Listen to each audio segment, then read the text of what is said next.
Hi, it's Bimerzen with another video, and today I will be making a short review of my electric Ratchet from Milwaukee. This is a 1/4 inch version, and I'm going to talk about what I like, and I'm also going to talk about some issues that you can have using this tool. So let's review it.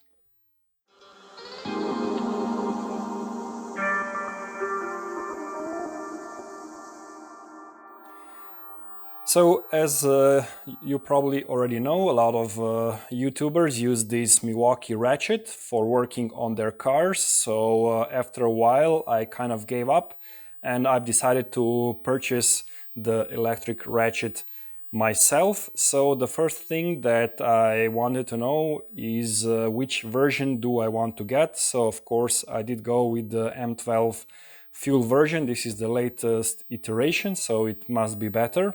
So I did try to decide on which size to get. So as you can see, I went with the 1/4 inch version instead of the 3/8 inch version. And I have to say that this was the correct decision for me because I do a lot of fiddly work like removing valve covers and stuff like that. So this tool is smaller and I use a lot of smaller sockets. So this is definitely the way to go if you are unsure.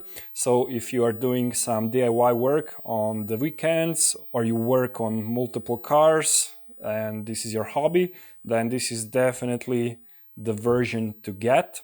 And I would also recommend getting an adapter like this. So this adapts the 1/4 to 3/8 and it has a small magnetic piece, and as you can see it's very low profile. So once you put it on, it stays there, so because it's magnetic, and you can use larger sockets, and this is very useful if you just want to unscrew the bolts or nuts. So yeah, I definitely like this tool. It's very practical, the battery lasts a very long time, the control is really fine, so after a week of using it you will get the hang of it and you will not stop using it. I can really say that. I mean, who would want to wrench by hand these days, right? So it has a very nice light, it has a battery indicator, and it has all sorts of intelligence. But what you need to know is that it's very practical if you're doing small jobs, and if you are doing larger jobs you can still use this socket. If you're doing brakes, for example, you can still do them. However, the torque is lower, but to unscrew the bolts and nuts, it's really great. So another advantage of this tool is if you have very tight spaces, you can get in there and unscrew the bolts, and it's easier than doing it by hand, because if you have enough space to get the normal ratchet in, then you can probably get this ratchet in. So really handy if you're doing work around the engine. So I went with this tool without the battery, and then I also purchased this Impact with another battery and the charger. So I bought this set and I'm pretty satisfied. However, I have to say that this smaller Impact is a bit weaker. So for example, it's kind of hard to undo the wheel bolts. So I usually just do them by hand, and then I use this Impact to just unscrew the bolts all the way or screw them back in. But again, you have some speed settings and you have really fine control. So really high quality. Now let's talk about the bad parts. I mean, there aren't many bad parts, but the thing that I didn't know, and I wish I did knew before I started using this tool, you sometimes forget the rotation of the ratchet. So for example, if I want to undo a bolt on the engine cover and I forget to check if it is actually set up to unscrew the bolt, I press it against the bolt and I squeeze my hand and I expect it to undo the bolt, but it actually tries to tighten the bolt. And this way you can easily strip a bolt or break a bolt.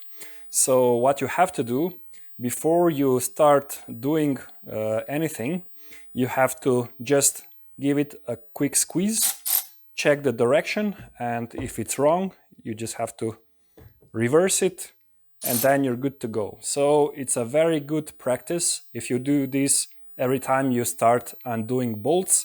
Otherwise, you forget the setting and you can easily damage aluminum cylinder head or break a bolt or do any other damage. So always check the direction of the rotation before doing anything, especially when undoing the bolts. Now the second issue is because the selector for the rotation is on the outside, you cannot reverse it when you are doing a bolt like this. Let's say, for example, that this is the firewall on the car and you have a long bolt and you go in there and then you undo the bolt. And what happens? The tool gets pressed against a barrier and then you cannot get to this selector here to reverse the direction to screw the bolt a bit more in, so then you can remove the tool.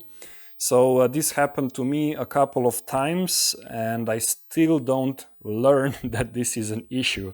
So if you are working in tight spaces and there is some possibility that a longer bolt can press the tool against a flat surface here, be careful, don't screw it all the way out, remove the tool first and then undo the bolt or the nut by hand, and that way you will save yourself a lot of potential issues by removing a stuck tool and a lot of time. So this is another issue I wish I knew before I started using the tool. So this is it. Yeah, you can get more detailed reviews on the internet. This is just kind of my 50 cents on the matter. So great tool. I definitely don't regret buying this. It is a bit more expensive, but it seems like this is a tool you can use for a long time and it will not break. So if you're thinking about buying or investing in a tool like this, just go for it, you will not be sorry. This is it. If you have any other questions about this tool and how to use it, or maybe how to decide on what to get, you can comment below.